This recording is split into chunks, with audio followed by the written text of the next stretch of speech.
हाय दिल तू जा तू दर्द दी दवा तू।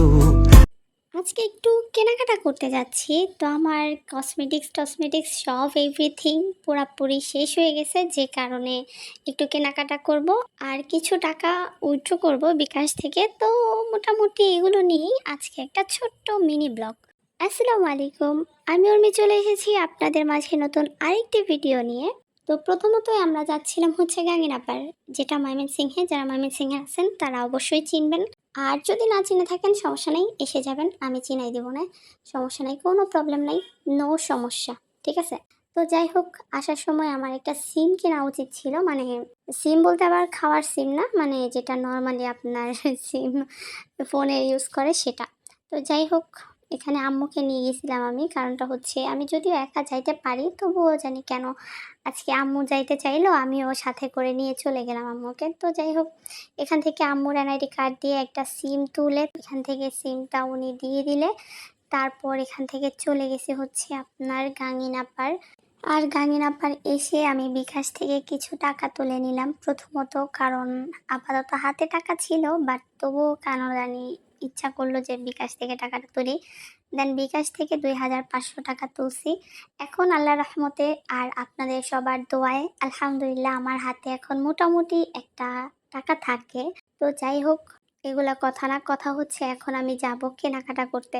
তো মানে টাকা দেখলে মনে হচ্ছে যে এতগুলা টাকা, বাট কিনবার সময় দেখবেন 2টা কিনতেই আমার টাকা ঠুস উধাও হয়ে গেছে। তো যাই হোক, চলে গেলাম মার্কেটে। তো মার্কেটে এসে প্রথমত আমি তাদেরকে দেখাচ্ছিলাম যে আমি এগুলো ইউজ করি, তো এগুলো ছাড়া অন্যগুলো ইউজ করি না যদিও। তো আমি দেখাচ্ছিলাম যে এগুলা কি আছে, উনি বলল যে নাই, তবে অনেক খোঁজাখুঁজি করছে, তো অন্য কালারের ফাউন্ডেশন পাইছে, বাট এটা আমার স্কিনের সাথে যায় না, হ্যাঁ। তো এই কারণে আমি আর ওইটা নিই নাই। আর আইলিনার মাস্কারা মাস্কারা আইলিনার এগুলো আবার ছিল না। দেন আম্মুর আবার চুড়ি ভালো লাগছে, তো আম্মু আবার চুড়ি কিনতে যাচ্ছে। দেন এখান থেকে চুড়িও নিয়ে নিলাম আম্মুর জন্য। তো আম্মুর আবার প্রথমে যেগুলো দেখছিল ওইগুলো আবার পছন্দ হয়নি, তো আম্মু এখান থেকে দেখে শুনে ভালো মতো চুড়ি নিয়ে নিছে। তো আমাকে আবার ফেস ওয়াশ দিছিল, তো আমি আবার ফেস ওয়াশটা ইউজ করি আপনার ক্লিন অ্যান্ড ক্লিয়ার। তো এখান থেকে এটা নিয়ে নিলাম। নেওয়ার পর এখানে দেখলাম যে কানের দুল আছে, এত সুন্দর সুন্দর, ভাইরে ভাই, কসমেটিক্সের দোকানে গেলে মাথাই নষ্ট হয়ে যায়, আমার মাথা পুরো গোলায় যায় যে কোনটা রেখে কোনটা নিব। ভাইরে ভাই, সবই ভাল লাগে, এত সুন্দর সুন্দর কানের দুল, এত সুন্দর সুন্দর চুড়ি, কি আর বলবো, আমি পুরাই হতাশ ভাই। কেউ আমার এগুলা গিফট করো, গিফট করো, কেউ, বুঝছো, কত কত সুন্দর সুন্দর কানের দুল ভাই, কবে যেগুলা কিনবো। এরকম যদি একটা দোকান থাকতো আমার, মনে হয় আমি প্রতিদিন শুধু একটার পর একটা খোলা খোলা জাস্ট পড়তাম আর নিজেকে দেখতাম, আহা কি সুন্দর লাগতো। তারপর এখান থেকে দোকানে তো ছিল না, দেন আমি এখানে আরেক দোকানে গেলাম। দোকানে গিয়ে আবার তাকে জিজ্ঞাসা করলাম, সে আবার আমাকে ওইগুলো না দিতে পেরে আরেকটা দিতে বলতেছে, আরেকটা নিতে বলতেছে। তো আমি আবার এটা নিব না, কারণ আমি যেটা ইউজ করি সেটাই আমার কাছে বেস্ট। তারপর আর কি, তারপর অন্য দোকান থেকে আবার খুঁজলাম, অনেক খোঁজাখুঁজি, দেন অন্য দোকান থেকে নিয়ে নিলাম। নেওয়ার পর আমি আবার বাজারে চলে আসছি। তো আমার আবার টমেটো সসটা শেষ হয়ে গেছে, তারপর আমি টমেটো সস আর কি কি জানি নিয়ে নিলাম। তারপর এখানে মানে ফুচকার দাম, ভাই রে ভাই, ফুচকার কথা আর কি বলবো। ফুচকা কিনতে গেলে ভাই মাত্র 8টা নাকি 7টা দেয়, 50 টাকা নিয়ে নেয়, যে কারণে আমি ভাবলাম যে ভাই পেটও ভরে না মনও ভরে না 7টা ফুচকা খায় আমার। তো ভাবলাম আমি বাসায় নিজে নিজে বানায় খাবো, তো এই কারণে আমি একদম আধা কেজি আমি এখান থেকে একদম ফুচকা কিনে নিয়ে নিছি। আর মামাকে বলছি যে মামা কয়েকটা বেশি দিয়ে দেন। পরে মামা আবার আমাকে বলে, হ্যাঁ হ্যাঁ, তোমার জন্য আমি 15টা বেশি দিছি, তুমি এই 15টা একাই খাবা। আমি বলছি আচ্ছা ঠিক আছে। তো এখান থেকে আবার ফুচকাগুলো নিয়ে নিলাম এখান থেকে আমি। তারপর এখান থেকে ফুচকা আর ভ্যানিগারটা নিছি। আর হচ্ছে তারপর মুরগির দোকানে চলে গেছি, মুরগির দোকানে গিয়ে দেন মুরগি কিনছে আম্মু। আম্মু না, মানে হচ্ছে কি আজকে সব কিছু কিন্তু আমি কিনে দিছি আম্মুকে, ঠিক আছে।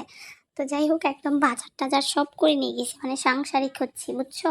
মানে তোমরাও কিছু করো, বুঝো নাই, আর যারা না কিছু করো অবশ্যই আমার সাথে ইনবক্সে যোগাযোগ করো কাজ করতে চাইলে, ঠিক আছে। তো যাই হোক, এখান থেকে আমি মুরগিগুলো নিয়ে নিলাম। মুরগি নিয়ে তারপর আম্মুকে বললাম যে আম্মু চলো কোথাও গিয়ে বসি, রেস্টুরেন্টে যাই, নয়তো কোথাও যাই, কিচ্ছু খাই না, আম্মু খাবেই না। মানে আম্মু দৌড়ায়, মানে দৌড়ের উপর আছে, মানে অনেক লেট হয়ে গেছে, তো রাত হয়ে গেছে, যে কারণে আম্মু বারবার শুধু বলতেছে চল বাসায় যাই, চল বাসায় যাই, বাসায় যাই। কি একটা অবস্থা।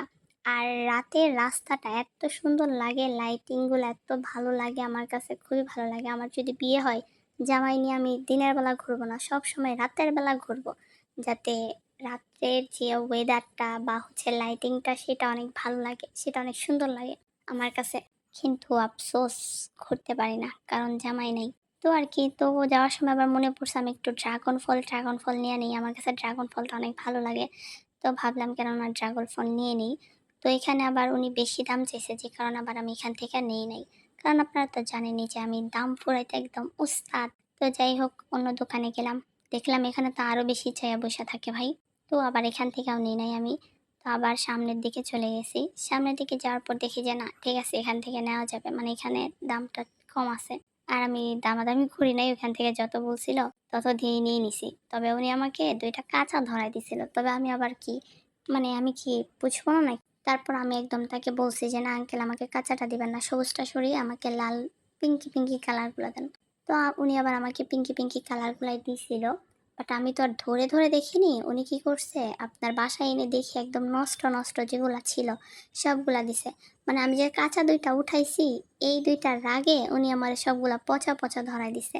মানে আমার মনটাই যে কি চাইছিল তখন, যখন বুঝতে পারছি যে এরকম ভুলটা করছি আমি, কি আর বলবো, কষ্টে মানে কিচ্ছু করার নাই আমার। বাট এরকম করলো, হুম, মনে থাকবো আমার। এই লোকটা আমার এরকম ঠকাইছে না, এরকম 2 নাম্বার জিনিসগুলো আমার দিছে। তো যাই হোক, আমি তো রাস্তার মধ্যে রিক্সা দাঁড় করিয়ে রেখে দেন আসছিলাম, যে কারণে আপনার বেশি কথাও বলতে পারি নাই, আর ইয়েও করতে পারি নাই, ফুরাইতেও পারি নাই, যে কারণে আমাকে পচা গোলায় ধরাই দিছে। দৌড়ায় নিয়ে আমি আবার রিক্সার মধ্যে বসছি, দেখি আবার আম্মু পিছন দিকে আমার জন্য রিক্সা নিয়ে দাঁড়ায় আছে। তো আজকের ভিডিওটা এই পর্যন্তই, দেখা হবে নেক্সট কোনো ভিডিওতে। ততদিন পর্যন্ত সবাই ভালো থাকবেন। আসসালামু আলাইকুম। আর ভিডিওটা ভালো লাগলে অবশ্যই পেজটাকে ফলো করে ভিডিওটাতে একটা লাইক করে দিবেন।